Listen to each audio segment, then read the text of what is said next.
प्रभु ए 56 कोटी जीव मध्य जो ज्ञान जहाँ को देई नथिले केवल मनीष को देइथिले आ ये मनीष को कहिथिले रे मनीष तते मो दिव्य ज्ञान देली एई दिव्य ज्ञान बल रे तू ए संसार को जीवु आ संसार रे एमिति जस रखिबु एमिति कीर्ति रखिबु जेमिति तू आसिला परे तते समस्त मन रखिथिले। तेनु समस्त जदि धर्म भावना नहीं समाज को परिवर्तन करिबा लागि आगे आसंती सर्वे होइबे एकाकार वेद रे नथिबो विचार वेद पुराण उपनिषद को मानी जदि आमे समस्त एकाकार हो जिबा प्रभु को पाखरे समर्पण हो जिबा ताहले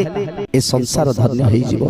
ए जीवन धन्य हो जिवो। जेतेबेले दुख आसीबो सेतेबेले आम पाखरे चारा नथिबो सेतेबेले आमे समस्त एकाकार निश्चित हो जिबा। जदि गोटे विपद आसुची समस्त दुई हाथ टेकी दउछंती विपद समय रे सर्वे होइबे कमुख